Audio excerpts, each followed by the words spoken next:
all of you. And again, I will prompt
Two, one. Hello, everyone, and welcome to tonight's DNC Vice Chair Forum. My name is Eve Levinson, and I will be your moderator for tonight. I'm so excited to get to be here today, and thank you so much to the co-hosts of this incredible forum, Voters of Tomorrow, Young Democrats in America, and the DNC Youth Council for bringing us together. Before we get started, I'm going to ask every speaker to please make sure to state their name before they start talking to make it easier on our translators. And also big thank you to our translator today, Gabe, who you all should be able to see on your screen right aside me. And with that, I am delighted to get to hand it over to the North Carolina Democratic Party Chair and my friend Anderson Clayton for some introductory remarks. Thank you so much, Eve, and hello, all of our fantastic young folks that have tuned into this call tonight. We're so excited to have every single one of your voices in this fight with us as we decide the next leadership of our party. Your voices matter, and I hope that from everything that you hear tonight, you recognize the fact that every single one of these fantastic candidates being willing to take time and energy out of their time to be with you is something that we've not always seen at the DNC level. And so to the candidates that are with us here tonight, thank you for your contribution and also for your dedication to uplifting young voices throughout this fight. We know that all of you have extreme and phenomenal talents that you're bringing to this chair race or the vice chair race in that sense, and we're excited to have it. But to my young folks out there, I hope that you recognize that your young Democrats have 2 elected leaders and now 3 elected leaders on the DNC that are going to be your voices in this election, and they want to hear from you. And so I hope that you'll take the time to listen intently tonight to their answers to questions that they're going to be asked that have come from you all and that are coming from young people within our party right now, and that you also get the opportunity and the chance to really hear what their vision is for this party going forward. Because as we all have seen throughout this last week, we are going to need an extreme group of fighters that are ready to take on Republicans head on throughout the next 4 years of this administration. And so I hope that you all understand the weight that your voice holds in this election and also the power that you represent in this party right here and right now.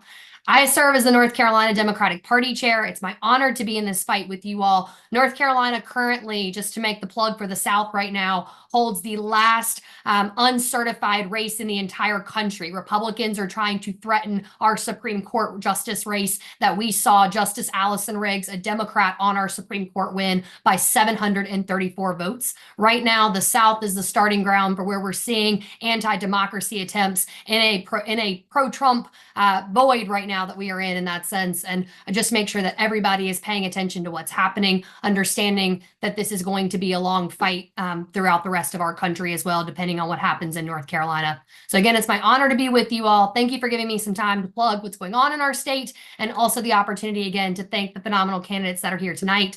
And again, I'd be remiss if I did not thank Eve Levinson for the phenomenal work that she did throughout this last cycle, leading the fight for the Biden-Harris campaign and then the Harris campaign in North Carolina as well, and just doing a phenomenal job. And also to Quentin Okama and Steph Wheaton as well for being phenomenal DNC reps for you all, and Catherine Jeans from North Carolina, our homegrown talent. So we're excited to be with you all here tonight. Eve, I'll pass it back to you. Thank you so much, Anderson, for joining us and for just being an incredible voice, obviously, for young people at the DNC. And that really is what tonight is all about, making sure that in this vice chair race, that the young people that we know, young DNC members, the youth organizations that do important work on the outside, that we know that folks who are running for these positions have a plan in terms of how to engage young people, how to make sure that we are continuing to make strides with the youth vote. And obviously, we know that there is a lot that we can be doing there. And having had the pleasure of getting to hold that job on the campaign and prior to that at the DNC, I can say that while I do believe we did some truly historic things and were able to make some great strides in terms of what does that investment like and what were those results, there obviously is a lot more work to do. We need to be doing better, and we we obviously the incoming officers of the DNC can play a really large role in that. So with that, we today are going, I just want to go over a few things about how today will go. So the structure of this forum is going to be that we will hear opening remarks from all of our candidates who are here today. As a reminder, this is night one of two of this DNC Youth Vice Chair Forum. So today you will be hearing from candidates who are from the East and the South region. Their opening remarks will be 2 minutes long maximum. We will then have 3 general questions that are directed to all the candidates, so all of them will answer. We will then have a specific question for each candidate and then closing remarks. We will say the time allotted to each question when we ask it, and the timer will display the time you have remaining as well. We ask that you try your best to be brief, as we have a lot of candidates to go through, but we will allow you to finish your sentence if you are over time. We will also be having additional folks from Voters of Tomorrow, the DNC Youth Council, and Young Democrats America be hopping on to ask some of these questions, and I will also be asking some of them. And our last 2 reminders to all the incredible candidates who have joined us today is a reminder to state your name before you start talking. And also, we do ask that we all approach this forum with positivity and with keeping in mind the goal to be nice. So with that, I am delighted to get to start these opening remarks. So first over to Mr. Blackwell. You have 2 minutes. Fantastic. Hi, everyone. Troy Blackwell here. First, I want to thank the incredible leadership for organizing tonight's event. You all are some of the best among us. I also want to send my heart out to anyone who's affected by any of the multiple disasters that have happened over the last month, whether that's New Orleans, North Carolina, LA, etc.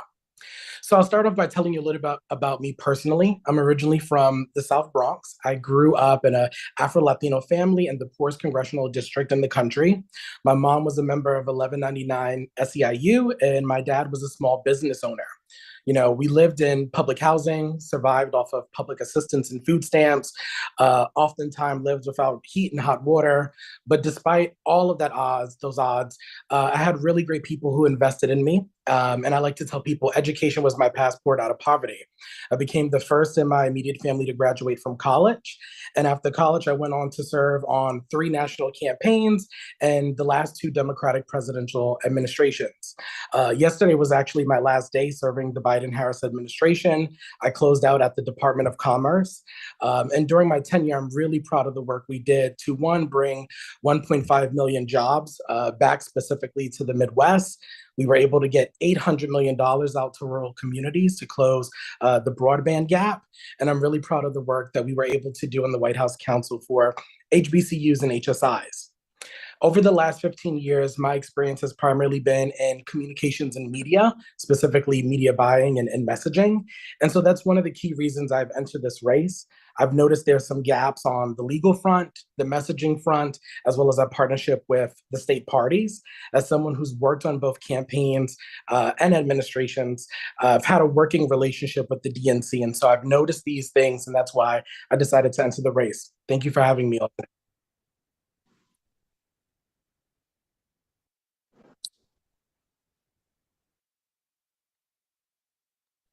Sorry. Thank you so much. And with that, we will now hand it over to Ms. Clanton.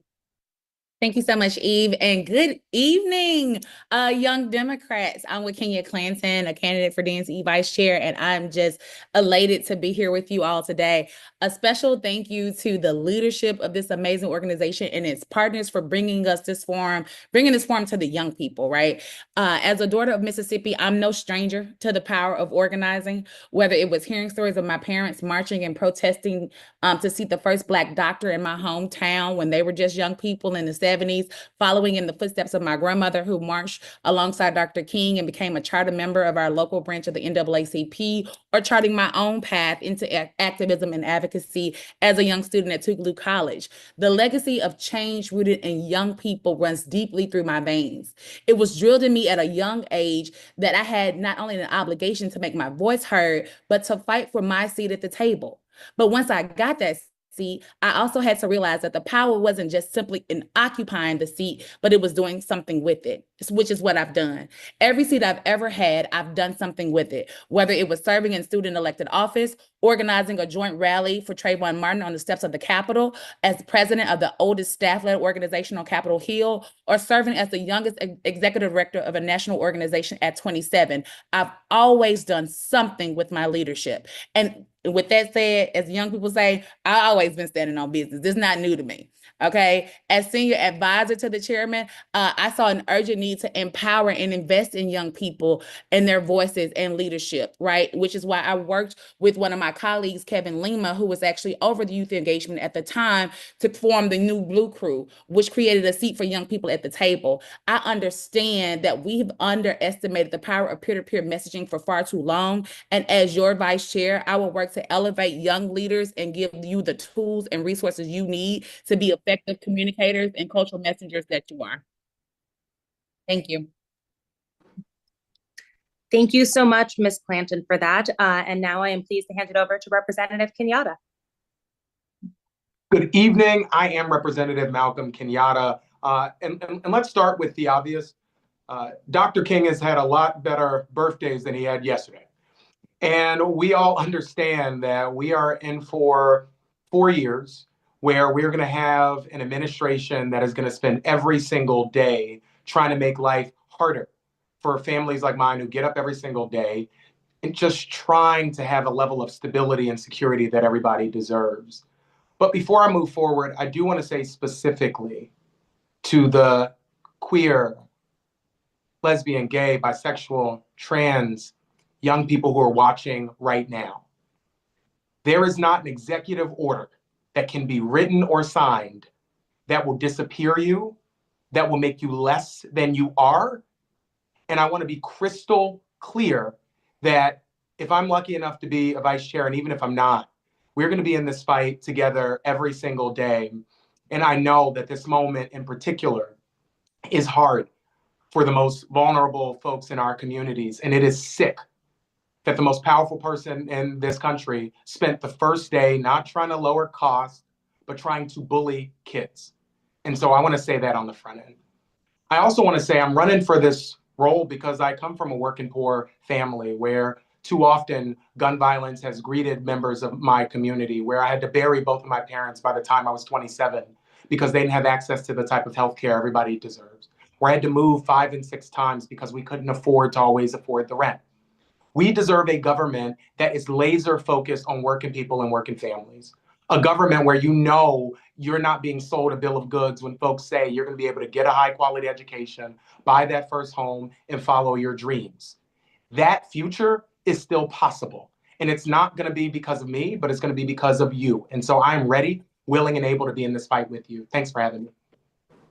Thank you, Representative Kenyatta. And with that, I am delighted to get to hand it over to our next candidate, Mr. Zogby. And also thank you, Selena, our second ASL interpreter. Thank you. I'm Jim Zogby. And Malcolm, I appreciate you opening your remarks that way. It's personal to me and my family. And I frankly was not only furious at the president, but just dumbfounded that he got a standing ovation for it when he said it. And I said, what the hell is wrong with these people? Why does this even become an issue that concerns them? It doesn't. It concerns us, those of us for whom it's personal, for whom it's in our families, for whom it's in our communities. And damn it, you cannot erase people. Frankly, thank you for saying that, Malcolm. We're all committed to that. Look, 1984, I was thinking about this today, 1984, I was asked to do one of the nominating speeches for Jesse Jackson when he was running for president of the United States. And as I was delivering the remarks, I said, I'm the son of an illegal immigrant. I'm going to nominate for president the great-grandson of a slave. Where else but in America could that happen? The story of my father coming here and being denied visas because Lebanon at the time there was a state senator, a federal senator who said, we don't need any more Syrian trash in this country, and they blocked visas. He came, built a business with his brothers, put me and my brother and sister through school. He got citizenship before we were born, so no, Donald Trump, you're not going to get rid of me that way. And I'm proud of that story. It's with me every single day. I live it. It was Jesse Jackson who opened the door for me in politics, and frankly, it was important because for too long, Arab Americans had been locked out of politics. And even as late as 1988, when I was on the DNC, they asked me to withdraw because they said Republicans are going to use it as an issue against Michael Dukakis. I did. Ron Brown, chair, made it up to me and brought me back on the DNC. It's important for me that the DNC not only survive, but be stronger. There are reforms that are needed. We'll talk about them tonight. And I'm fighting for those reforms, and I'm fighting for inclusion of people who've been locked out, who shouldn't be locked out, because this party belongs to all of us. Thank you. Thank you so much, Mr. Zogby. And now handing it over to our next candidate, Representative Du. Hi. Thank you all for having me and putting this together. This is really a wonderful forum, and I'm glad to be in this process with everyone else. I think that we have some really talented people. So I'll tell you a little bit more about my background, given that you've given us a whole 2 minutes as opposed to 30 seconds. But I am an artist. My degree is in arts administration, and I started teaching. And I started teaching at a settlement house in Bridgeport, Connecticut. And that's where I was teaching arts, but we had a social services program. We had children who were there from preschool to high school, and we had a pre-college program. And so that's when I first experienced that there were children who could not come to our daycare because they couldn't afford it. So that was post-welfare to work. And then the Bush administration had taken away the vouchers. And so that meant that parents that wanted their children to come to school couldn't come to school. And they had no opportunity. And so as an artist, there's a Gwendolyn Brooks poem, First Fight, Then Fiddle. I realized that if I was going to be able to make an impact on children's life, I had to fight first in order to be able to make an impact. So since then, I worked on Obama 08. I was the first Black woman chair to be elected for 2012 when we hosted the convention here in Charlotte for the renomination of President Barack Obama. And also I worked for Bernie Sanders 2016. I was first vice chair of the North Carolina Democratic Party. I also worked for our first Black woman mayor, who was Vi Lyles Alexander in Charlotte, North Carolina. And now over 200 candidates across the country through Higher Heights, which is the political home for Black women, Vote Pro-Choice, and numerous other national organizations. I've worked in almost every state, I should say, not every state, but I've worked across the states. And so I'm here to make a difference for all of us and make an impact so that we can win again. Thank you, Representative Du. And now handing over to Mr. Burstein. Hello, hello. I'm Josh Burstein, just your run-of-the-mill Asian Jew from Tulsa, Oklahoma. I was born in NorCal, Wisconsin Badger, living in Brooklyn. I've seen this great nation. And most recently, I was creative director for the DNC convention. The last time everyone here was truly happy. I've been in the field helping Dems message in digital content with authenticity since I was the first new media guy for Students for Barack Obama. I'm a climate activist and have led policy rollouts for the Obama admin on how not to screw over the middle class, and was senior creative advisor for the DNC the last time the Orange Troll took office, which was a nice title. But I sat on my hands and went crazy. And the same things I felt uniquely prepared to adapt to then and address still need to happen at the DNC. So as somebody who has done a lot of stand-up comedy to arenas in Trump country or as an E-list AAPI surrogate for state parties, I've been actively trying to improve our messaging and how we can appeal to the fractured left and for this middle and remain a grieving optimist on all of those fronts.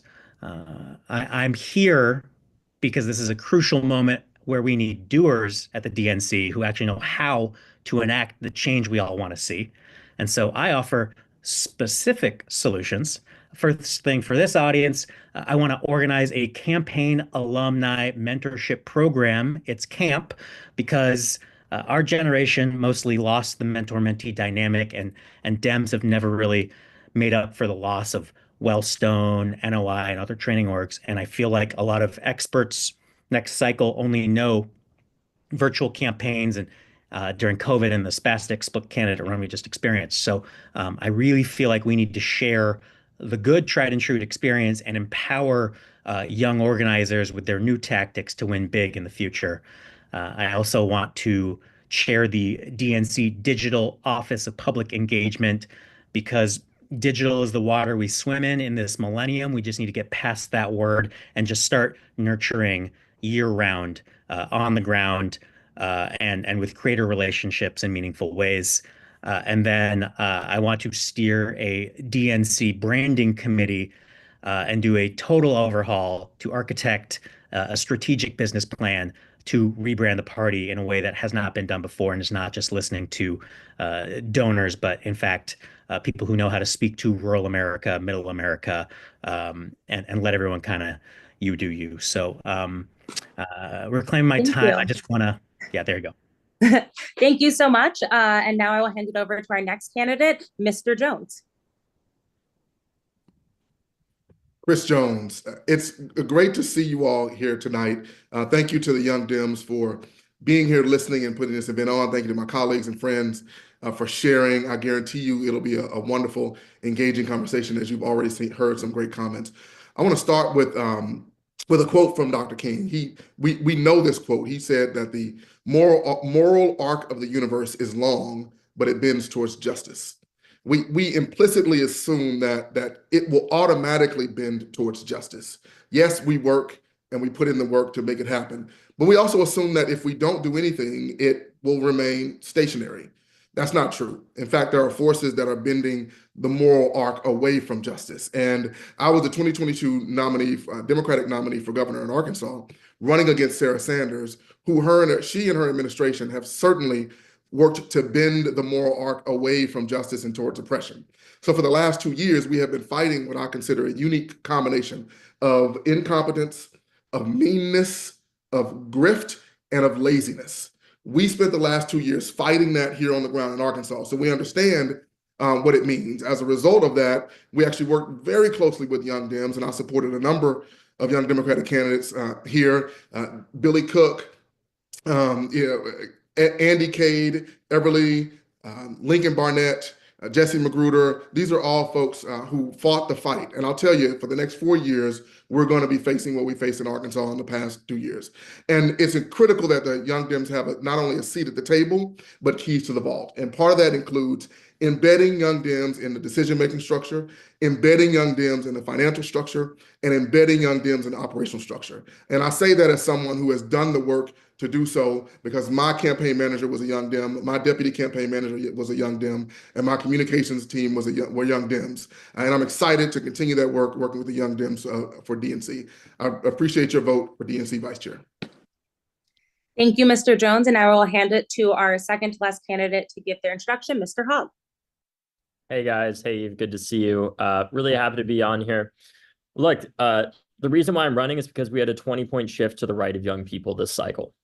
This is a crisis for our party, and we need to do real work to win the trust of young people back. And that means making sure that we're talking to them where they're at and not just making a bunch of TV consultants more rich, because young people, in case we didn't realize, are not watching MSNBC or watching CNN. They're watching TikTok, they're on Instagram, and they're paying attention to podcasts. I'm doing this work and I'm running for this because I think I have the experience to help in a very unique way in this position. As a young person myself, it really bothers me when I was in the executive committee meeting hearing Molly, our pollster at the DNC, talk about why we lost this election. The first thing that she brought up was 18 to 29-year-old voters. And I looked around the room and didn't see a single person under 30 that was there. And as somebody who has helped organize the largest student protest in American history, the March for Our Lives following the Parkland shooting, that helped to register tens of thousands of young people to vote and helped defeat more NRA-backed incumbents than ever before in American history, I believe that I can help lead this position to help bring our party back and win young people back and get us back on track to winning. In the time since the March for Our Lives, we helped to create, obviously, the things like the Office of Gun Violence Prevention, helped pass the first federal gun law in 30 years. And we've seen a double-digit reduction in gun violence over President Biden's administration, but we have a lot further to go, as any young person can tell you.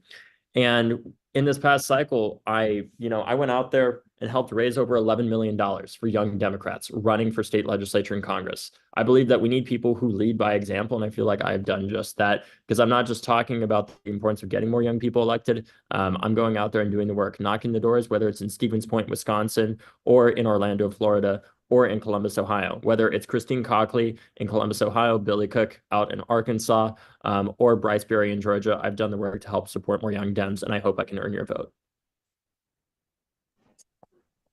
Thank you. And with that, I will hand it over to our final candidate for tonight to introduce themselves, Mayor Paolino. Hi, I'm Joe Paolino, and I started my career as a young Democrat. But I got to tell you, it's many years ago, about 50 years ago. I'm 69 years old. But I started very young. I started when I was 19, became a city councilman when I was 23. I was mayor of the city of Providence when I was 28.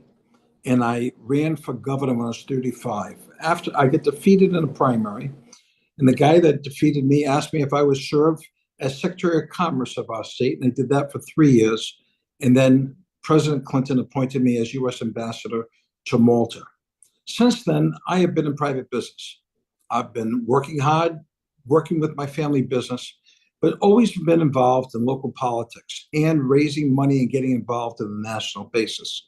And when I see what has happened in this past election is why I got involved. I mean, yesterday was a very sad day for all of us to watch what was happening in Washington, see all those crazy pardons that this guy gave out to criminals, and that went after policemen and hurt them. And it was very sad for us to all see. But we have to say this something to ourselves. You know, my dad used to tell me, you learn more from losing than you do from winning. And so now we have a lot of lessons. And what are those lessons going to be? Why did we lose young people, union people, ethnic groups? Why did we lose so many groups? Why did Trump end up getting 74 million votes in this, or 76 million votes in this past election? And why did so many people stay home? We have to do a self-examination of ourselves. We have to find out why that truck driver didn't vote for Kamala Harris, why that waitress and that nurse didn't vote. And how are we going to help put the political apparatus back in place? Remember this, we don't set policy, we support policy. Our job is to try to win elections.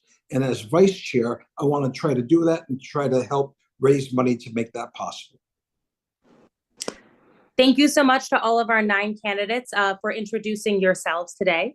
I also want to make sure to give a special thank you to the Ben Wickler for DNC Chair campaign for sponsoring our ASL translation tonight. And we are also grateful to the Ken Martin for DNC Chair campaign for sponsoring our ASL translation for tomorrow's forum. We are now going to move on to the question portion. So we are going to have 3 questions that are going to be for all of our candidates to answer. The order for all of these, again, is going to be randomized. And for our candidates, we are putting into the chat what that order is for each question. And I will be asking each of these questions, and then we will have our guest question askers be joining later on.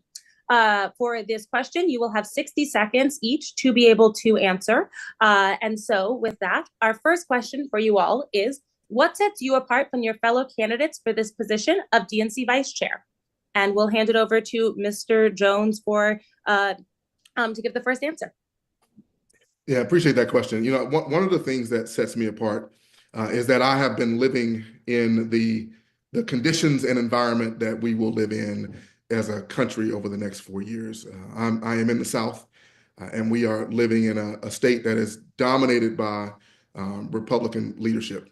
And yet, even with that, we have done work that has really made great progress. For example, we had the largest class of state legislative candidates. We recruited the largest class of state legislative candidates in nearly 2 decades. And as a result of that hard work and effort, again, working closely with the Young Dems, we were able to not only hold all the seats, but pick up one seat in the state legislature for the first time in 18 years. And it was our first Hispanic state legislator. So I've done the work here on the ground. I've fundraised and can fundraise, and I've done it for candidates across the state. And I'm excited about serving the position. Thank you. And now the same question to Representative Kenyatta. So again, I'm Malcolm Kenyatta. And I want to say this, that I think a part of what sets me apart, it's not just that a majority of the DNC is not under 35, and I am. It's not just that I've been elected multiple times to local office and have spent a lot of time, not just in the bellwether state of Pennsylvania, but all across this country trying to elect other people up and down the ballot. But it's because I understand the secret. Leadership is not about you. You know, I'm so impressed with my colleagues who are on this call, but at the end of the day, the job that we have is to center and lift up our candidates.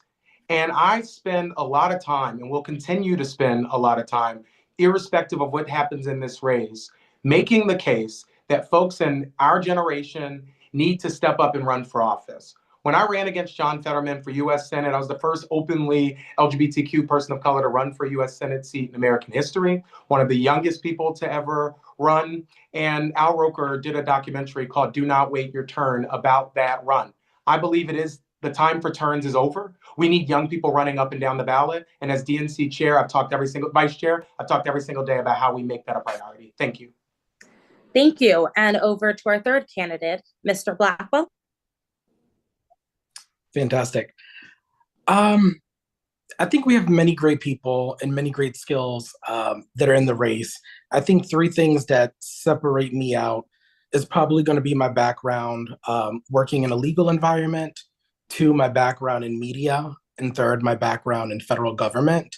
One of the things I've been proposing is that we need an in-house legal counsel team. I used to counsel for Color of Change, which is a racial justice organization. I led their national DA prosecutorial abuse program. I think about messaging. You know, we've heard a lot about our messaging and brand, but messaging is not always about being in front of a camera. Messaging is about what happens behind the scenes. Media buying, it's about rolling up your sleeves and doing research and development, looking at trends before they actually become trends. And third, my experience in federal government. As I've noted, I've worked in 2 presidential administrations. I've had to lobby the Hill. I've done a confirmation process. Sorry, I think I got cut off, but I'll just leave it there. I think those are 3 things that separate me out from the field. Thank you. And yes, we have now put on a sound for the timer because we know that it was difficult for some folks to maybe see when that was ending. And now we will hand it over to the next candidate. And again, the question that you all are answering is what sets you apart from your fellow candidates for this position? Over to you, Mr. Hogg. You know, I think I'm in a unique position here where I'm traveling, doing a lot of the work of an elected official in terms of campaigning, working with candidates around the country, knocking doors, whether that's in Suffolk, Virginia, or in Columbus, Ohio, or Stevens Point, Wisconsin, or San Antonio, Texas, or Houston. And that's what the work of Leaders We Deserve is. I'm working to bring in great young people from around the party into office and putting money where my mouth is, investing millions of dollars into state legislative and congressional candidates, all under the age of 35. To help support the future of our party.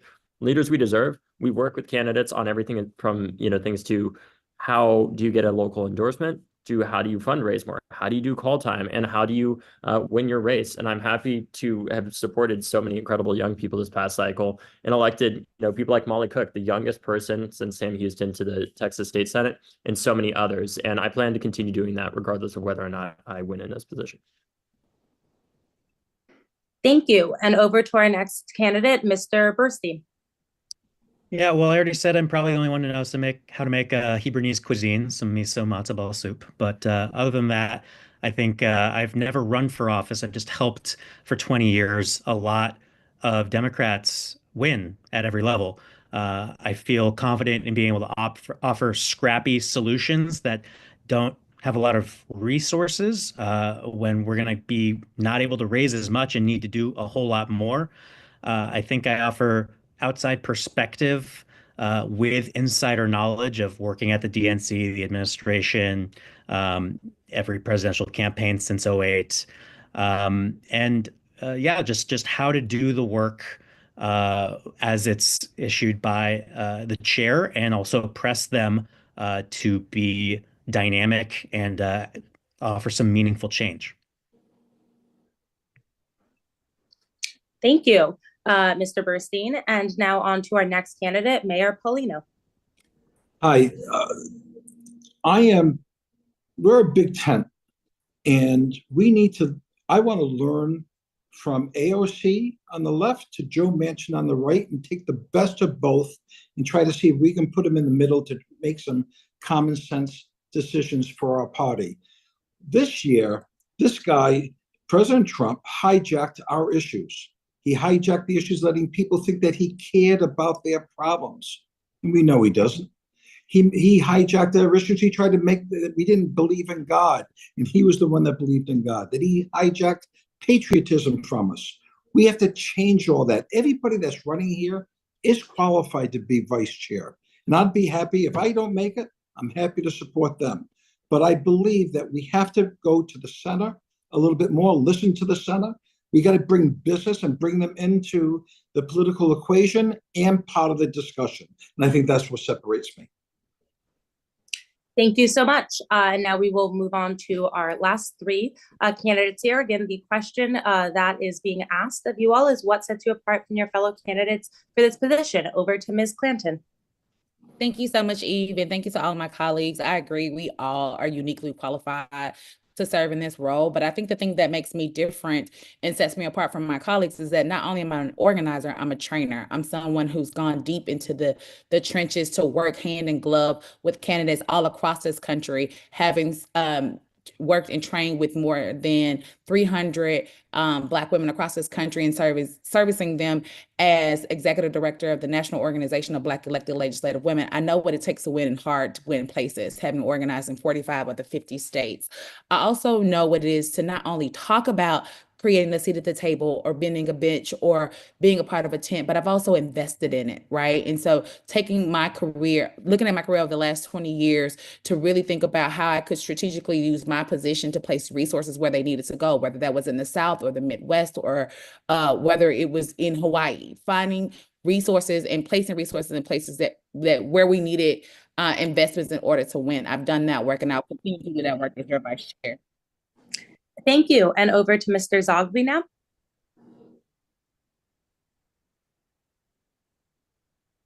Start my time over. At the last forum, at the last forum, I said two things that made me different and things that I wanted to do. One is I'm a pain in the ass. I've been able to fight within the party for issues that needed to be fought. I don't get along just to get along. I mean, this is not a resume builder for me, and I'm not looking for a job. I actually know where the problems are, and I know what needs to be done. I've been fighting to make change in the party now for decades.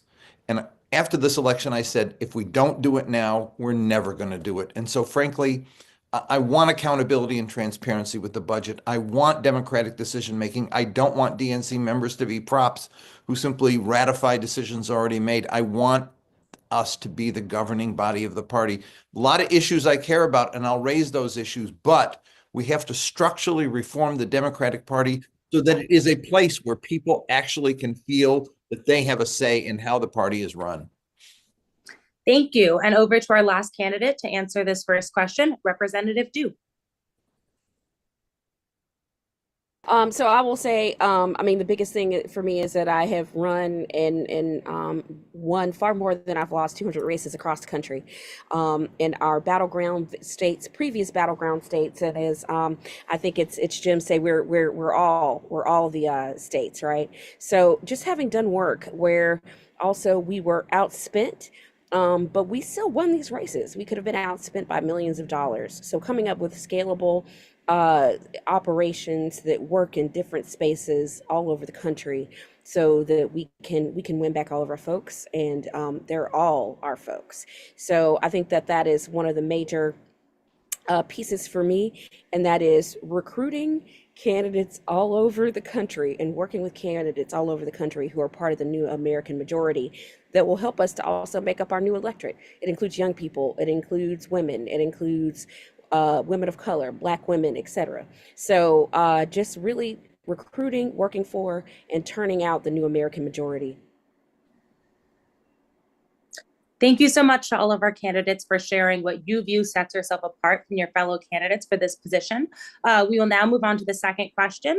For our candidates, you should see in the chat the order that you will be answering these questions in. And once again, these were all chosen through a randomizer. So for our second question, we would like to know, what does the Democratic Party need to do differently? And first, we will go to Mayor Polino.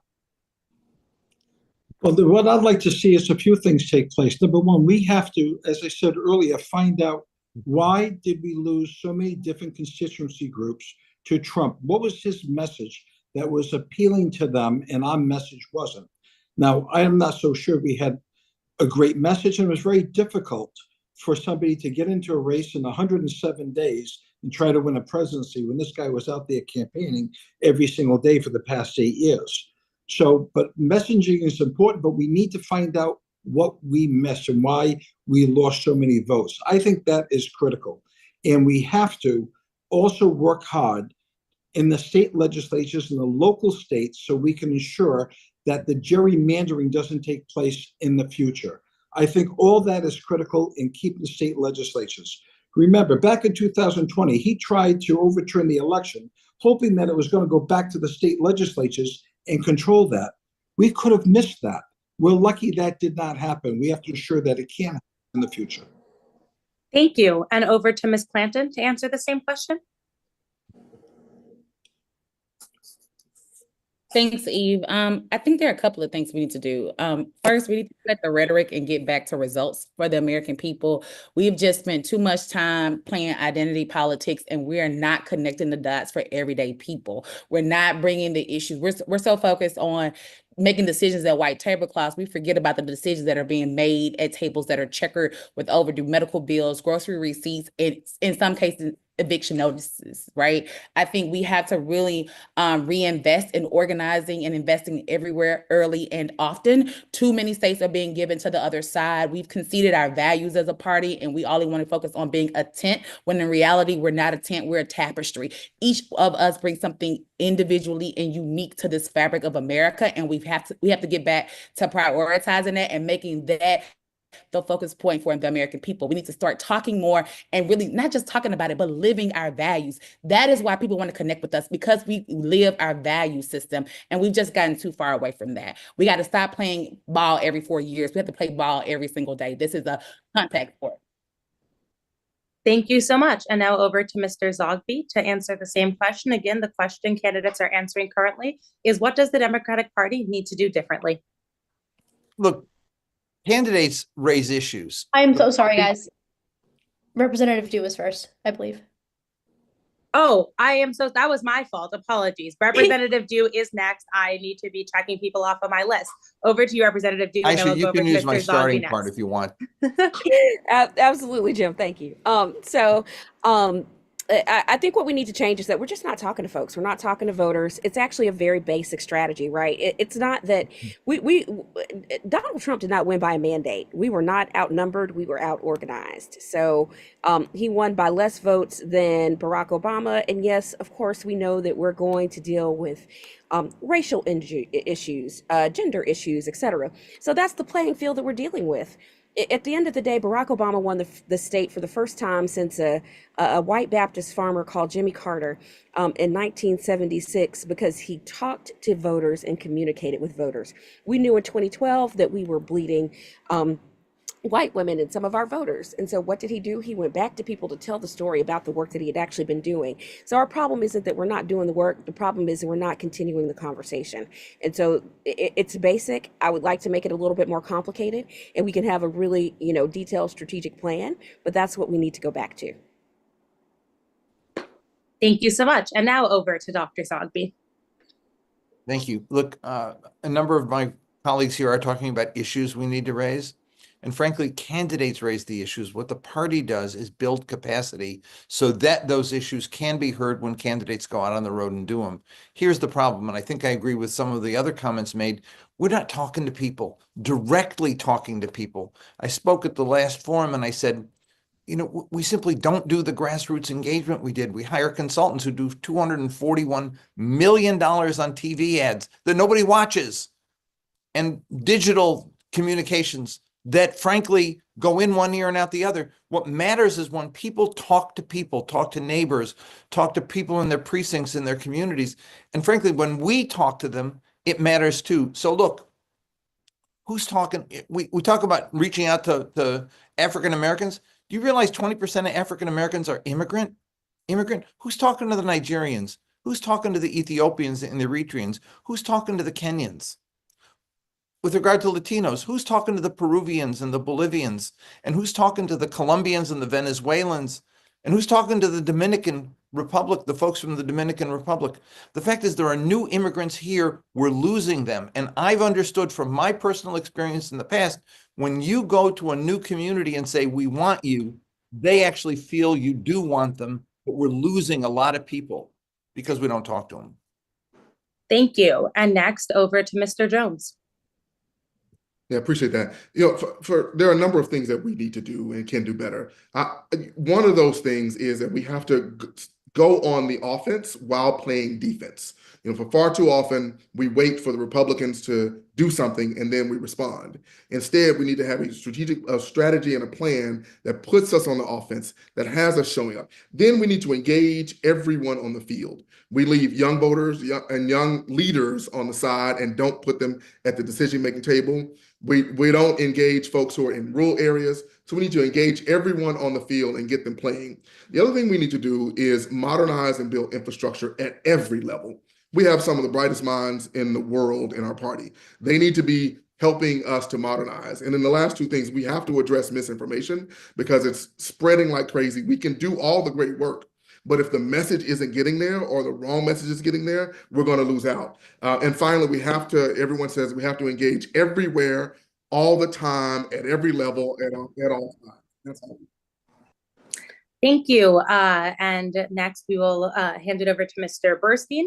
Again, candidates are currently, sorry, I hand it over to Mr. Blackwell. Again, candidates are currently answering the question, what does the Democratic Party need to do differently? Yeah, thank you for that question. I think there's two things that stand out in particular to me, which go back to what I had brought up in my platform, which is one, we need to focus on what is the battle that we're actually fighting. And I think it's a legal battle, and I think it's a messaging battle. When it comes to the legal battle, we don't have a strong in-house legal counsel team at the DNC. What we're seeing is that in state legislatures that are leaning right, we're seeing Supreme Courts that have a conservative bend. They're refusing to certify elections. They're contesting elections. State legislatures are redistricting maps. And we need to be able to prepare for litigation on that field. The second piece of this is the media focus. We know that the other side has the AM radio, the podcast, all of the digital media. We saw what happened with TikTok just 2 days ago with now the CEO of TikTok was at the inauguration, even though that message went out to 170 million Americans about President Trump. And my fear is that we can't out-organize litigation. We can't out-organize an oligarchy that is controlling algorithms. We need to focus on our in-house legal team and our in-house war room, because if we don't do those two things, it doesn't matter how much money we raise or how much organizing we do, you just cannot outdo that without a proper strategy for those two things. Thank you. And now we will be going over to our next candidate, Mr. Hogg. Mr. Bernstein. I'm really struggling to read this list. I am sorry, y'all. That is my fault. Over to you, Mr. Bernstein. Hey. We need to stand for something and not just in defiance of whatever fresh hells are happening. We need to show a modicum of personality and passion in what we do. We need to show up. We need to keep showing up. We need to have patience to listen to those who are hurting the most, and they may have voted against their interest, right? I think we need leaders who recognize that the game has changed. And so I don't do digital. I do modern organizing, communications, fundraisings.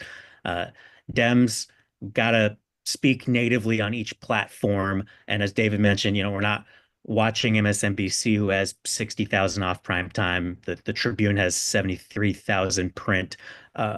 One decent cross posting that balloons that. So digital, again, is the water we swim in, and we need immediacy and leaders who understand. Modernize. Thank you so much. And then now over to our next candidate, Mr. Hogg. Guys, we got to stop treating Gen Z as a monolith. That's one of the most important things I think that we need to do. The biggest predictors of where young people in our generation went the most to the right was whether or not they were in high school during COVID. We need to make sure that we're not treating Gen Z or any other group as a monolith. We also need to make sure that we're listening to what people are saying. We heard two things from voters this election. Essentially, we heard that prices were too high and that Joe Biden was too old.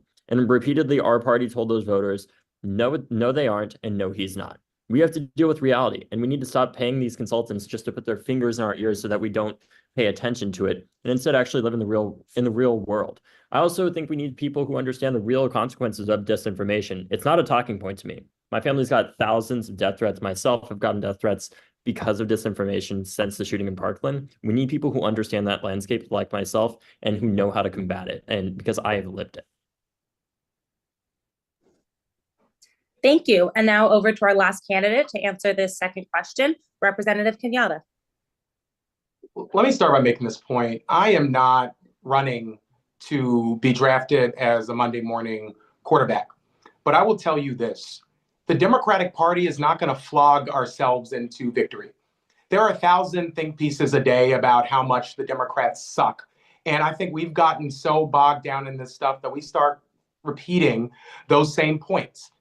Here is the reality. We don't tell our story nearly enough about the good things that we've done. You know, my sister said something to me that I will never forget. Donald Trump lies with more confidence than we tell the truth. There was a poll just out from CNN where one of the top things that people say about the Democratic Party is we are weak. And so I'm going to spend the next 4 years damn proud to be a Democrat. I'm going to spend the next 4 years talking about how we recruit and then support the young people who are going to tell their local stories about what's happening in their communities, who are going to go out and win elections. The next election is not going to be about how we win the last election. The playing field is going to be different. The issues are going to be different. And we have to be fearlessly focused on the future. Thank you. And now we are going to go to the third and final question that will that all candidates will answer the same question for, which folks will have 60 seconds per candidate for. And I'm going to try very hard to not keep on messing up the order. And once again, for candidates, the order for this question is in the chat. So our third question for all of you is, how will you amplify youth voices at every level of the party? And first, I will be handing it over to Representative Dew. So I think continue to recruit and train. That is a space where I've definitely spent some time as far as candidates are concerned, but also really recruit and train and maintain staffers in the space so that we have younger staffers. And also, I just agree with so many folks about the consulting class. We have a consulting class that didn't necessarily serve a purpose in the way that we needed it. So moving to hopefully also cultivating a younger consulting class, and then essentially, hopefully engaging more people in the party. I remember when I was there in 2017, I was one of the youngest people in the room, and that was problematic. So we need to make sure that at the DNC level, we have more young people in the room as well, as a part of the conversation as we build new infrastructure for the party and move forward, not just from a campaign perspective, but from a party perspective. I'm from North Carolina, where we have Anderson as chair. So let's continue to work. Thank you so much. And now over to Ms. Clanton. Thank you, Eve. I think it's really important that we have more young people on key committees at the DNC. I think Jen spoke a little bit earlier about the fact that, there are so many issues internally, right, within the infrastructure, because the reality is we're running for officers within the party because we recognize that there are things that need to change. I've been a staffer at the DNC. I've sat at those decision-making tables, and I know how decisions are being made. I think when it comes to young people, we have to fight for more transparency and pathways for young people to be a part of the process, not only in their state parties, but at the local and in state and federal levels when it comes to service and serving. We have to make sure that we're working hand in glove with young people so that we can remain relevant and ready for the shifts and changes in our country. What we've seen is that, like David said earlier, young people are not a monolith, right? None of us are monolithic. And we have to make sure that we're in touch with the right people in the right places to ensure that our party moves forward. Thank you so much. And now over to Representative Kenyatta to answer the same question. How will you amplify youth voices at every level of the party? So let me start by saying this point. I'm not running because it's about me. At the end of the day, as vice chair of the party, this is about supporting the candidates. This is not about me growing my social media following. It's not about me needing another job. It's about me understanding the power of somebody who's looking around their community, knowing that something needs to change, and then raising their hands to get in the arena. It's what I've done for a long time, working with groups like Run for Something. It was my first endorsement, who's been working for years to train young people to run for office, or organizations like Victory Fund or many others. I believe in the power of our voices being at the table. For every office I've run for, I've had people tell me I'm too young, it's not my turn to wait. It is our turn. Our futures are the ones on the line. And if we are going to win the future, then we need young people running up and down the ballot. And as vice chair, I want to spend every single day recruiting and supporting those young candidates like I always have been. Thank you so much. And now over to Mr. Hogg.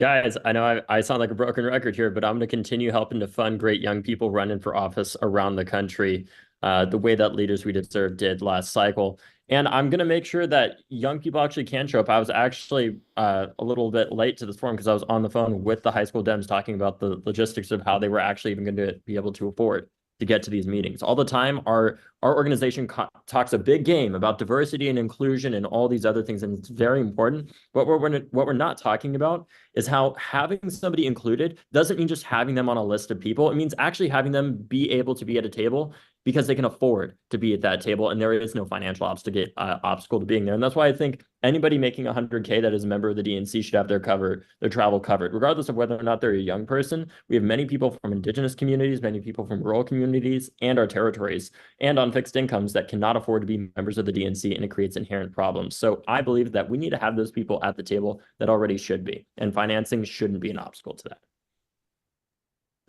Thank you. And now over to Mayor Polino.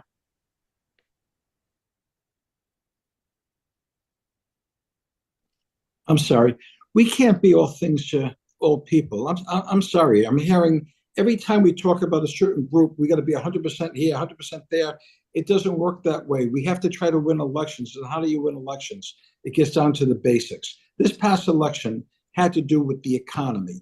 And we lost constituencies. We lost young people. We lost union people.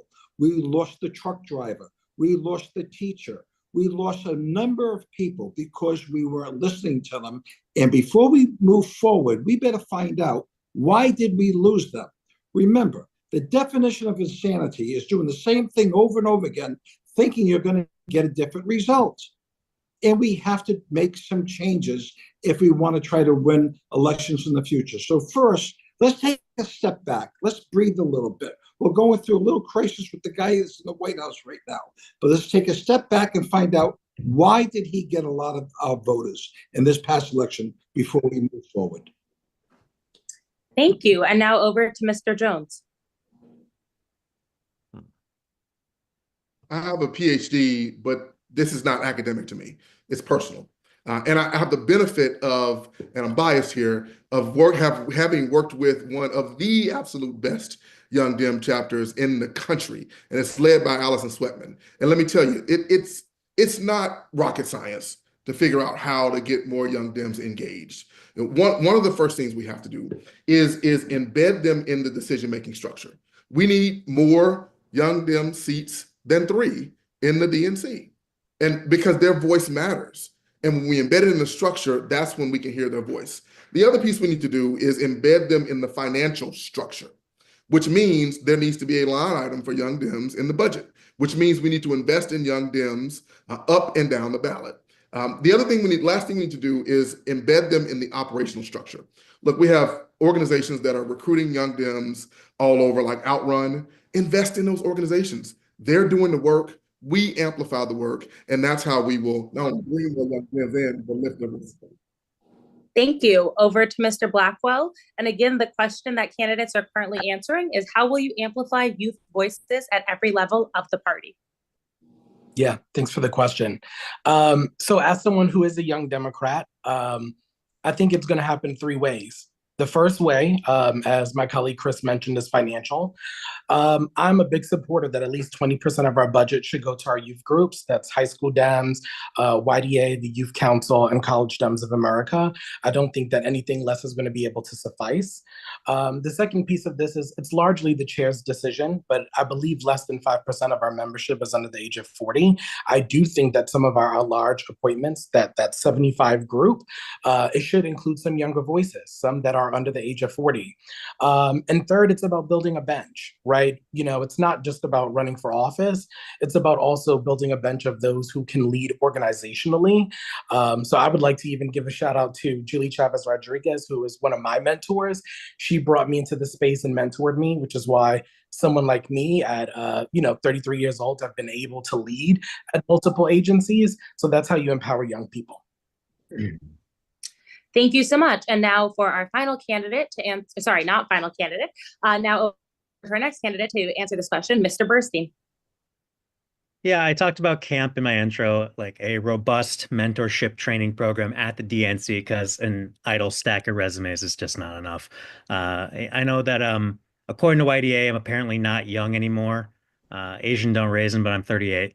And I know useful communication strategies are going to be found out by you. I don't know them at this age. So I don't think we should be ageist, but my floor for future leaders is, do you need your grandson to help you download an app on your phone, right? So I feel like mentorship isn't one directional. They have a lot to learn from you too. And we need better pathways for young organizers to just step into leadership positions at every level. That means paid internships, certainly, but we need to incentivize young Dems financially and by empowering to stay in their local communities, stay beyond one cycle, and be the face of their party in their community. Because if we invest in them, they'll invest in us. Thank you. And now for real, over to our last candidate to answer this question, Dr. Zog. 40 years ago, I founded the Arab American Institute, and our purpose was we were dealing with problems of political exclusion. Candidates were giving them money back when we donated. We rejected our endorsements. People were trying to keep us out of the game. So we started a program to bring young people into politics, and we succeeded. 450 young people actually gone through our program of internships and staff positions who got hired at White House, got hired at the State Department and Congress and all over Washington. There's not a place I go right now where somebody doesn't come up to me and say, I started with you guys 30 years ago. Frankly, I don't remember all of them, but I do know I'm proud of the fact that we've known how to do this. In 2016, Bernie Sanders asked me to serve representing him on the Unity Reform Commission in the Democratic Party to try to bring some new ideas to work in the party. One of the ideas I had was that we bring more people, young people in particular, into state parties, into local parties, that we begin a program insisting that if they were going to get money from the party, they were going to have to be accountable for how they spend it, just like we wanted the National Party to be accountable. And that means bringing people in at every level, into central committees, the precinct positions all over the country. Thank you. So we are now going to be going into the next portion of this event, which are going to be personalized questions. So the way that this is going to work is that the teams at Voters of Tomorrow, Young Democrats of America, and the DNC Youth Council, in addition to the 3 questions I just asked, have also come up with specific questions based off of the platforms and experience of each of the candidates here today. Once again, this order has been randomized. So each of these questions will be specific, and you each will have 2 minutes to be able to answer the question. The first of these 4 specialized questions are going to be asked by special guests from those organizations, and then you all, and then I will be back to be answering the additional ones. So with that, I am going to hand it over to Sanjay, who is the president of College Democrats of America, to ask our first personalized question to Representative Kenyatta.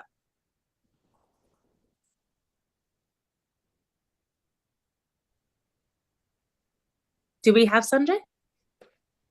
Oh, yes, I see him.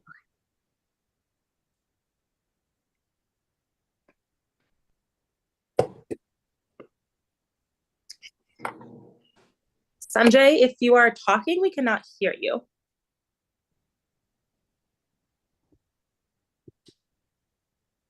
Okay, we're having some tech problems. So I'm going to go ahead and read this question to make sure that we can stay online, so that we can stay on time. So Representative Kenyatta, as an elected official, you already have a lot of commitments. If elected, how will you balance your obligations to your constituents while also fulfilling your obligations to the DNC? You will have 2 minutes to answer. Well, first of all, Sanjay, wherever you are, good to know that you're on with us, and thank you for the question. Here's the reality. This is a volunteer gig, and I don't think anybody on this call is going to be leaving their work. A part of how I know I can do this job having other commitments is because I'm doing a lot of what I want to do as vice chair already with these commitments. My commitment to building this party, to making sure that we see more young people like myself decide to run for office in the first place, is something that I have been doing and something that I want to do in this role. I'm running because I want work to do. I'm running because I believe that being elected at the local level, being somebody at the DNC who understands that we have to look local first when we think about solving the problems that we see at the national level. You know, in this last election, some of the best results we saw were at the more local level. And I think there's a reason for that. As a local elected official, it does not matter if I'm at the grocery store, if I'm at church, if I'm out having dinner with friends. If my neighbors see me, they are going to come up to me and talk to me about whatever they want to talk about. And I think the value of that is you really do have a pulse of what's happening on the ground. That is the power of local elected officials, that people know they are electing their neighbors, people that aren't just fighting for them some far place, but people who live on their block, people who live in their communities, people who are affected the same way that they are being affected with all of the multiple policy issues that we know we need to address. I think my experience and my service as a local elected official is actually deeply valuable. The National Democratic Party needs to listen to what our local candidates are saying on the ground. A lot of those local candidates, if I have my way, are folks who are listening to this call right now. Young people who are deciding for the first time to run for office. Everything that I'm talking about, I don't just have a one cycle commitment to doing it. I have a body of work that you can go back and look at. My commitment to our future is personal, and I believe in you and each and every one of us. And I'm excited to do this work together if given the chance. Thank you so much for that answer. And now I will pass it over to Matt Royer, Chief of Staff of Young Democrats of America and President of Virginia Young Democrats, to ask our next personalized question. Thank you. Matt Royer from Virginia Young Dems and Young Democrats of America. My question is for David Hogg. Last cycle, you set up an outside PAC to elect young progressives to office. Why did you decide to start a new organization rather than work with existing ones? And how will that experience inform your work as vice chair? You have 2 minutes to answer. Absolutely. Great question. Look, I love working with our partner organizations. And what I saw in the space, I was working on Congressman Maxwell Frost's race as a volunteer. I hired Maxwell when he was a freshman, or when I was a freshman in college. I hired him from my dorm room because I said to him, I need somebody to help take over my role at March for Our Lives because I needed to finish my full immersion Spanish class to graduate. I'm dyslexic and I had flunked a test. He eventually took the job. But when Maxwell called me up a few years later and he told me he wanted to run for Congress. He was 24 years old. And I said, Maxwell, you need to be 25 to be elected, right? And he said, yes, I know, I'll be old enough by the time I'm elected. And what I saw in Maxwell's race, when I was on his kitchen cabinet calls in my dining hall, every Thursday morning at 9 a.m. before I went to class, was how hard it was for him to raise money and be taken seriously as a younger candidate. He had never run for office before, and he was written off a lot of the time because of his age. And he doesn't come from a wealthy family. And what I saw the specific need for was an organization that helped to really invest in the best of our party and build the future of it. So we could help break the chicken and egg cycle, if you will, of younger candidates, where we have tons of infrastructure to help recruit them and tell them how to run for office, and that's awesome. But the reality is it costs an enormous amount to run for office. I had to help Maxwell raise nearly $400,000 in his first 2 quarters to help get him even started in that race. And the fact of the matter is most young people can't do that. So what I wanted to do was build an organization that could get involved in our primaries, and at least our open primaries, to help support younger people when they're running in those races. races in a way that, frankly, a lot of the space is not prepared to do, and that's okay. But I think that that's one of the best things that we can do is invest in our young people there, along with competitive races as well. I saw a major gap where there wasn't people investing a substantial amount. And in many of the races that we invested in this cycle, like Dante Pittman in North Carolina, we spent 6 figures. And in races like, Christian Carranza's, we spent 7 figures. We wanted to really make major investments to support these.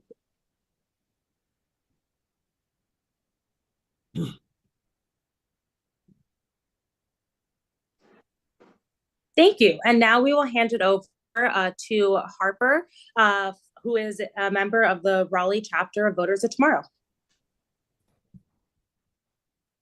Thank you. Yeah, I'm Harper Gildner. Mayor Paulino, most DNC members consider themselves more progressive than average, but you explicitly mentioned a return to pre-reform proposals. How will we move forward as a party if we're looking at past policies? You'll have 2 minutes to answer. Repeat the question again. I'm sorry. Yeah, of course. Most young DNC members consider themselves more progressive than average, but you explicitly mentioned a return to pre-reform proposals. How will we move forward as a party if we're looking at past policies? You'll have 2 minutes to answer. We have to, first of all, we have to listen to everybody. Not one segment of the party is going to win a national election. You have to listen to AOC. You have to listen to Joe Manchin. If we want to push people out of the party, then we're going to have wonderful battles and we're always going to lose the war. My feeling is I want to win the election first. We want to have an argument, let's have it after the election, after we win. But quite frankly, to continue battling, let's take the best ideas from all segments of the party and put it together. That's how you make a good omelet. And that's how you're going to be able to win an election. So again, I'm more to the center. I understand that. I'm not far to the left, but I'm also not far to the right. I'm into being practical. I'm into common sense, getting it done. When I was the mayor and I had to plow the snow, there was a Republican way or a Democratic way of doing it. I just had to get it done. And in politics, we have to start winning elections. This election should never have been lost. We got rid of Trump 4 years ago. To allow this to happen again was wrong. And, Bill Clinton said something very simple. The economy was like the pink elephant in the room. And you go into a room, you're looking at the elephant, and pretty soon you're going to say, why is that over there? Well, the economy was the pink elephant, and we didn't discuss it. It was basic issues. It was the kitchen table issues. And for us to ignore that was, quite frankly, political malpractice on our part. And we need to start winning elections, and we stop pushing people out of the party, bring them in. I remember when I was running for office, and I was on the church grounds, I was campaigning. And because I was pro-choice, the priest said to me, get off this ground, you're pro-choice. And he went on and on yelling at me. I said, Father, you're supposed to bring people in, not push them out. And when it comes to the political parties, and when it comes to our party, let's stop pushing people out. Let's include everybody and bring them in. Thank you so much. And now I will pass it over to Gabriella, who's a member of the Mississippi chapter of Voters of Tomorrow, to ask the next specialized question. Hey everyone, thanks for having me today. The question is going to be for Representative Dew. As an elected official, you already have a lot of commitments. If elected, how will you balance your obligations to your constituents while also fulfilling your obligations to the DNC? I'll start off with my background, and that is I was a full-time chair, so to speak, when I was chair of the Mecklenburg County Party, first Black woman to be elected, and I had a 40-hour-a-week job. That did not stop me from doing 80 hours a week as county party chair for a volunteer position. It's a thankless job. It is not fun. It's only fun for me because I have a problem, and that is I love saving democracy. I am running in a safe seat in a safe district. But at the end of the day, like I told people this cycle, if you are not safe, then I'm not safe. I'm a Black woman in North Carolina, a state that practiced eugenics, and now all of a sudden I am, if I decide to have a pregnancy, 3 times more likely to die. So guess what? I'm still not safe. My seat's not safe, but but I'm not safe, and we're not safe. And so I talked until I was blue in the face this election cycle, up and down, trying to get everyone to do work. I could see that we were losing the vote during early voting. People said we were going to make it up on election day. Barack Obama in 2008, when he won the state, he lost early voting. I'm sorry, he won early voting and lost election day. So we just haven't done that since 1976, since we had our farmer, Jimmy Carter, in the state of North Carolina. So if I can make a difference for all of us so that we can all be safe, I'm still going to be doing the work, because I'm one of the 92% of Black women who took their medicine for America. We also did it for Hillary Clinton, and I'm tired of the narrative that a woman can't win when we're just simply not doing the work to talk to voters, and I'm not going to stop. Let me just be clear. My district was not the turnout that it needed. I tried to get help to get that turnout. Congressional 12 was one of the worst in the state. So if I can turn out this congressional district, which is not my full district, that's what I want to do so that we can all be safe. Thank you for that. And I'll pass it back to Eve. Thank you so much. And thank you to all of our question askers from Young Dems and Voters of Tomorrow and young members of the DNC. Our next question is going to be for Ms. Clanton. The question is, at the time this question was written, your website did not have any concrete next steps listed that you would take as vice chair. You do, however, list transparency as a core goal. Can you give concrete steps you take as a vice chair to ensure transparency and ensure it is easily accessible? You have 2 minutes to answer this question. Thanks, Eve, and thank you for that acknowledgement. For those of you who don't know, we were thrusted into this process quite rapidly at the DNC. This process for running for this office has been cut down by about 3 months or so. Generally, this election happens around in April. And so from the time we announced to this moment right here, we've been on the ground doing work around the clock to not just put somebody on a website, but to actually connect with the voters of the DNC, to speak to people directly about their issues, and to really get the honest opinion about where we need to be moving our party forward.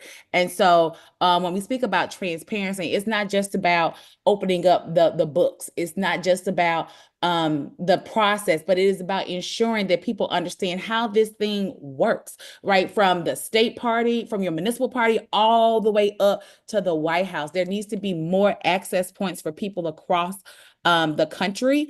If you talk to any member of our team, we've been doing this work just to make sure that we are connecting and talking to people about the real issues, the things that they see to be the challenges, right? To be honest about where we have failed as a party and where we stand to improve, not just as a party, but as a people. And so my work around transparency and ensuring that we prioritize that at the DNC starts with the process of how our party actually works, making sure that we're creating more equitable pathways for people, that when we are talking about our members and their participation in the process, that it's not just a fly in and stand up and clap for an agenda that's already been put forth, but that we create the space for real organizing, real strategy, real assessment of the issues that exist within our party. We need some truth moments, right, in order to move our party forward. We just can't come together and clap our hands and say, oh, you did a good job. No, we need to really evaluate where we could be doing better. Our job is to elect Democrats up and down the ballot. And so we have an obligation to do that. And it starts at every level of government. Thank you so much. And the next question is for Dr. Zogby. You are known as a reformer within the party, but many people want to see new blood lead the DNC. Can you please share with us how you have built a bench of reformers, and if elected, how you will continue to empower new leadership? You have 2 minutes. Well, I've not been in a position to empower, to create new leadership. I have supported young people in the party. For example, in the last election, Sunrise Movement wanted to have a debate on climate and the environment, and party leadership said no. And I took it for them to the resolutions committee and had a debate, not just a debate, but a knockdown, drag out fight. And I said, you got to listen to our young people. They're our future. And frankly, it was something, we had a meeting then with Tom Perez. He vetoed it. We were furious with him, but, we continued to push for it. In my own organization, I always worried that I'd have founder syndrome because I started the Arab American Institute. And right now, I'm not running it anymore. A young woman who started working for me years ago is now running it. And she's the face of our organization. And I'm proud of the fact that I don't have to be there, and I don't have to have her back all the time, because frankly, she has my back and I'm watching her grow as a political leader. And in my community, that's how I operate. I look for young people to advance them, push them forward. But in the Democratic Party right now, I've been in a position, I've not been in a position where I actually could bring young people in. And that frankly has bothered me. When I had proposals before the Unity and Reform Commission that we did find avenues to bring people in, those resolutions were ultimately taken out of the final report and they didn't even allow them for a vote. And frankly, when this election happened and I said, I'm going to make one last stab at getting the reforms that I've been fighting for decades pushed through, that's why I'm running. Because it's enough is enough. We cannot continue to do things the same old way and continue to lose because, frankly, we don't have new people, we don't have new blood, and we don't have new ideas. We need structural reform, and I'm the guy who's going to push forward to have them happen. Thank you so much for that answer. The next question is going to be for Mr. Blackwell. In 2020, you created a new PAC to get out the youth vote. Can you share with us why you chose to create a new organization rather than work with existing ones, and how that will influence your approach to coalition work within the DNC? You will have 2 minutes. Yeah, fantastic. And thank you for that question. So I created Ready for Change because I was coming off of my own campaign that I had ran in New York City, and I was looking for something that was detailed specifically to young voters and specifically those who were disenfranchised.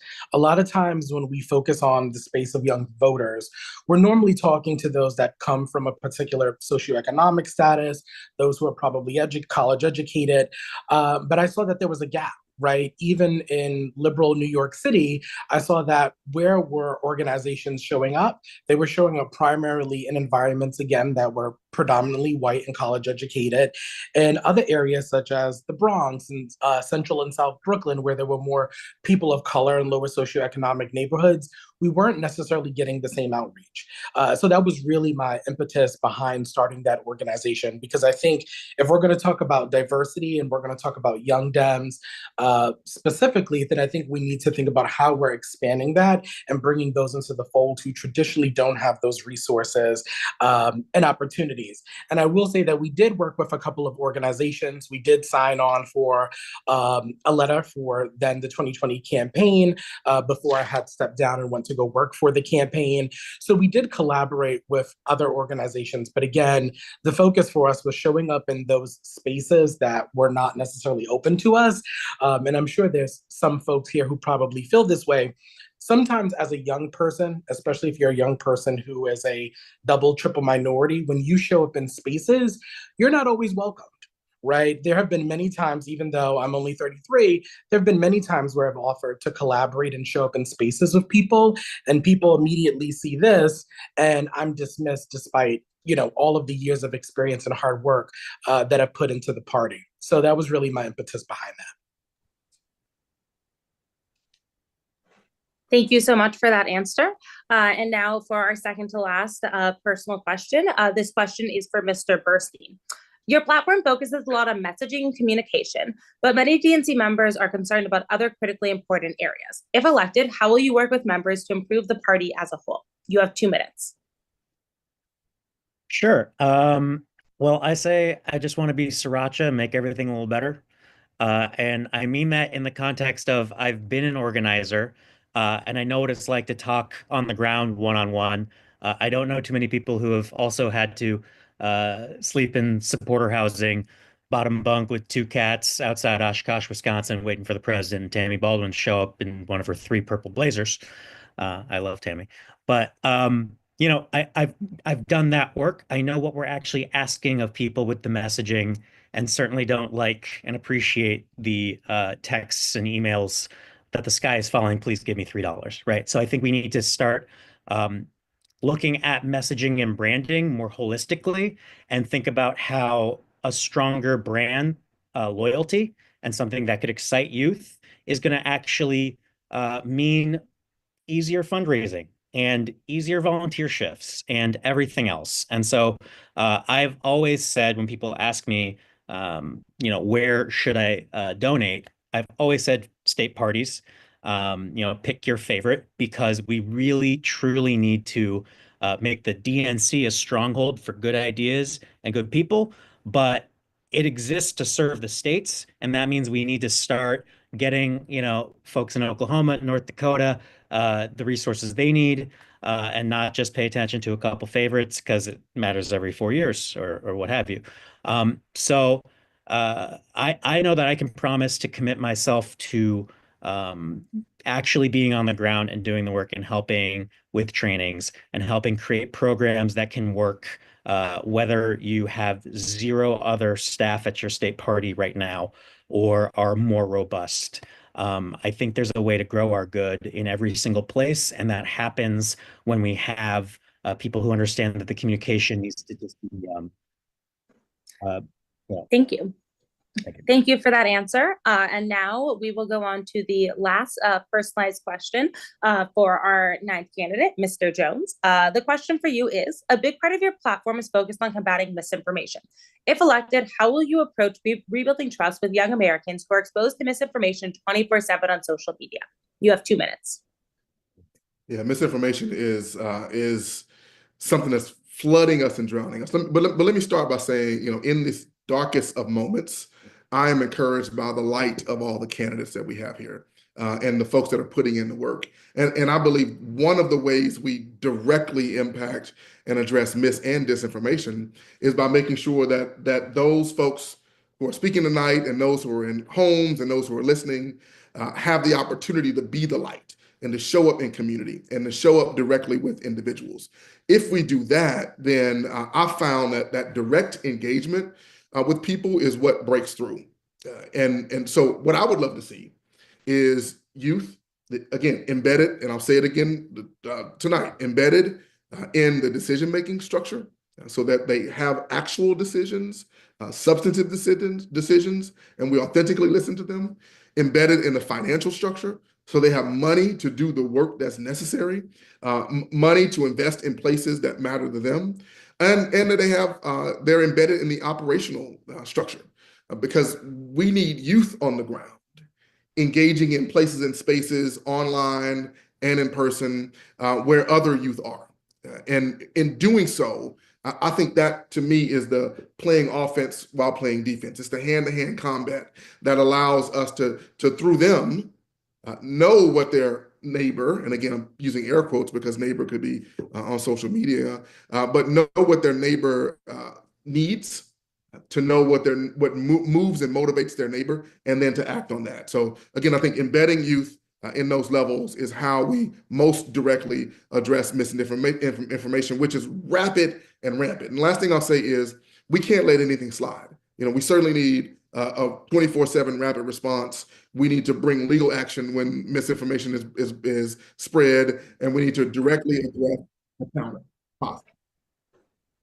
Thank you so much. And thank you to all of our candidates who are here today who answered those questions that were thoughtfully put together by the teams of the organizations that sponsored today's platform with really an intention of how can we make sure that you all have the opportunity and that the DNC members voting have the opportunity to really get a better sense of what you will do to be elevating young voices and to be making sure that we as a party continue to make strides and do better and better in our effort to turn out young voters.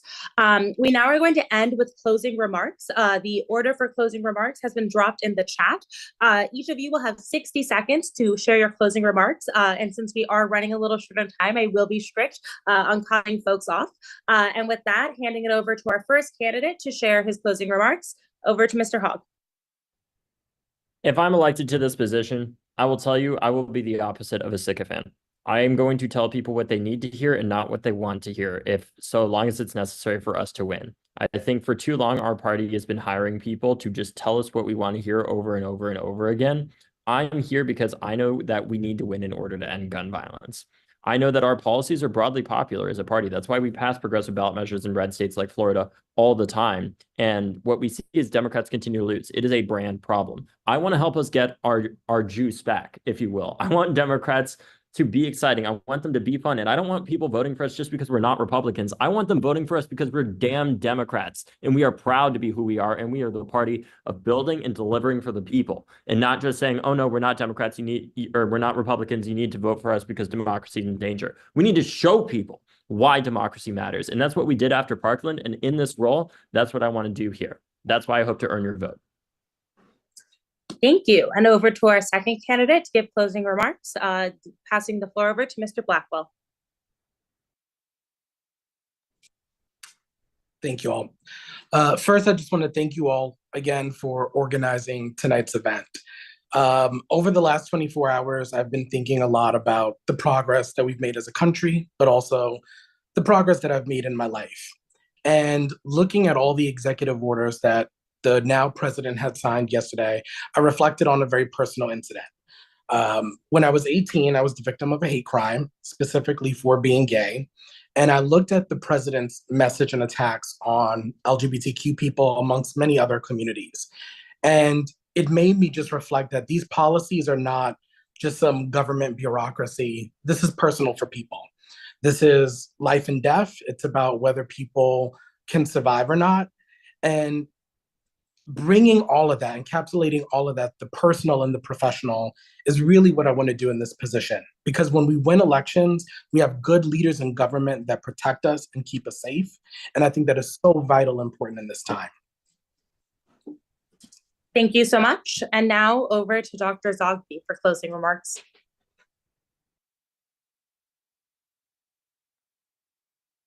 I've said this, oh boy. We can hear you. Oh, okay. I said this before, and I'll say it again.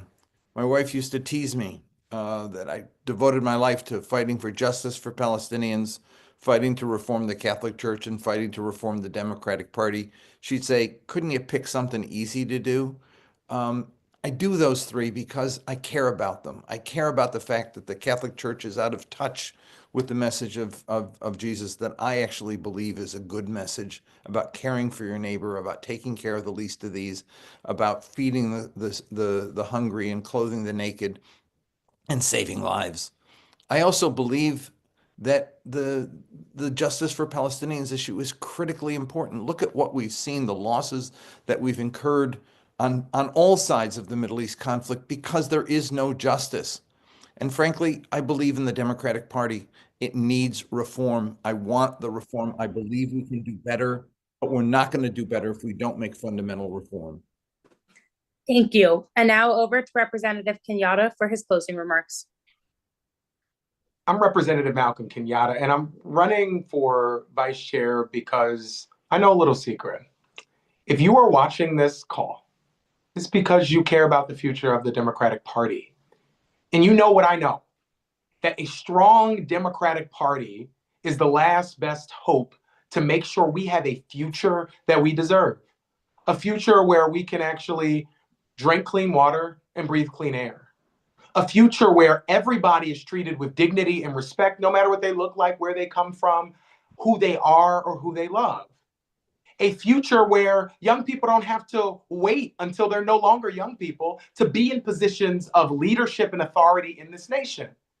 And a future where we have a Democratic Party that does not spend every day apologizing for being Democrats.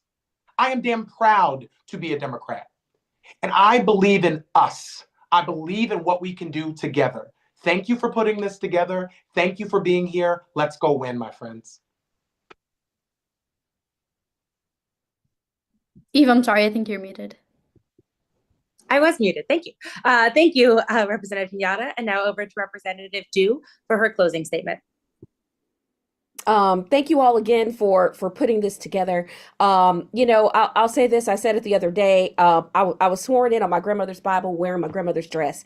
And she taught me very early on that she just needed to help folks. You don't get a step up without putting your hand back to help someone else up. And so not only that, she had her master's degree. And then my other grandmother was a domestic worker, right? And so I am the granddaughter of an educator and the granddaughter of domestic workers. And at the end of the day, all I know is serving people, helping people. And that's the reason I'm a Democrat. That's what our party does. That's what our party does best. So we just need to get out there and talk to people, have a conversation, tell them our story. But the important thing is we're having a conversation. It's not didactic. We're not talking down. We're not simply telling them who we are. We are having a conversation with them about who they are, who we are, and who we are in common. Thank you so much. And now over to Mr. Jones. My name is Chris Jones, and I'm running for DNC Vice Chair because of something one of my mentors told me. They said that in the darkest of moments, look up, and that's when you will see the stars.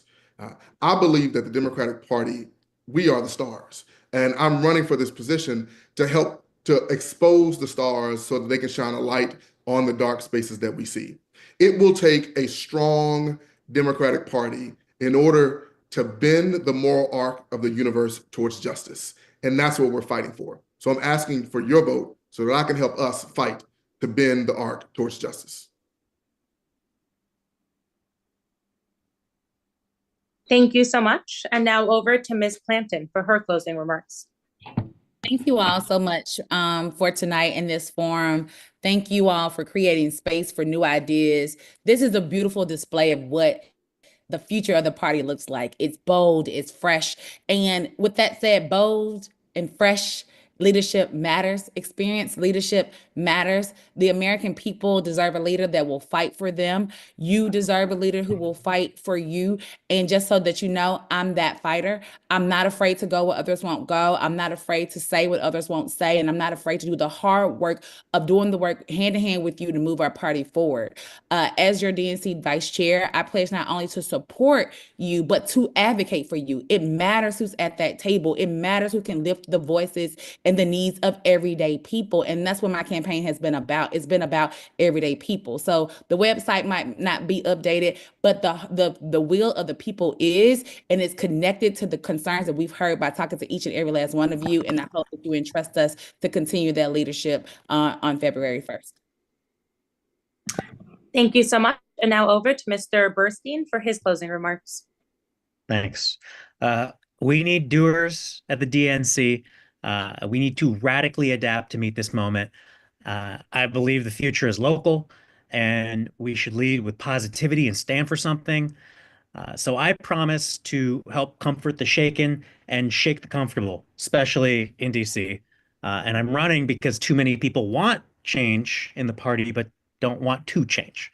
So I promise to be additive, lead a professional total brand overhaul, and get my hands in the dirt and help make everything work everywhere all at once. And so I'm Josh Burstein, and regardless of who's chair, I'm ready to work with them and hit the ground sprinting. Thank you. And with that, we'll hand it over to our ninth and final candidate to share his closing remarks. Over to you, Mayor Polino.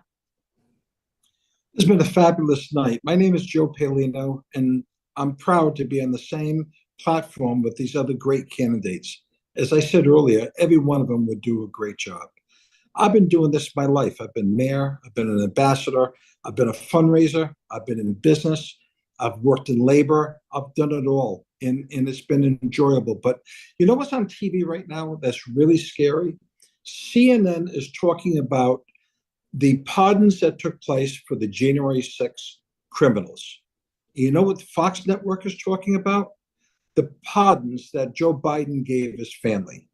Two opposite things. We have a big challenge.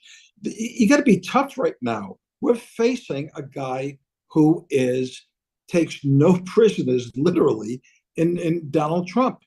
And he's going to be fighting us tooth and nail. We need to be able to be as smart as he is on some of this process. We have to be on Fox. We have to be on CNN. We have to be on MSNBC. We have to be doing social media. We have to make changes. If we don't make changes, we're going to continue to lose. And I think I'm passionate about Thank you. Thank you. And thank you so much to all of our candidates for having joined today and taking the time to just give a few thank yous before we close out. Thank you first to our ASL interpreters, Selena and Gabe, who have been helping to make sure that everybody who's watching is able to understand what is going on. Thank you again to Ben Wickler for sponsoring our ASL interpretation for tonight. And thank you to the 9 candidates who are running for DNC Vice Chair for joining and for taking the time to really center and listen to young members of the DNC, to listen to young Democrats of America who work closely with all of our party across the country, and also to thank you to you all. And also thank you to the folks who organized this event. It was so great to get to work with you. And I would just say, I think regardless, and I know a few of you said this in your closing remarks, but regardless of who ends up in this position, I hope that you all will continue to commit to everything you all said about uplifting young people in the party. I think that the reality is that we know that young people always need more allies, always need more support to be able to do that work, to be able to put more resources towards that. And all of us have a role to play in that. So thank you all for committing to that. Please also tune in for tomorrow's forum as well. It will be moderated by Joshua Rush. And tomorrow's forum will feature the candidates from the West and the Midwest who are running for vice chair. And it will take place at 5:30 Pacific, 8:30 Eastern, at the exact same link that you are watching now. So again, thank you all so much. And I hope that this is only the start of the conversation and the work that needs to be done. As we know, there can be a lot of talk about why young people are important, but I really hope we can all make sure that we are willing to put the time and energy, the staffing resources, and the money towards the work that we as a party need to do to make sure that we can grow our gains with young people. Thank you all so much for joining. Bye. Thank you.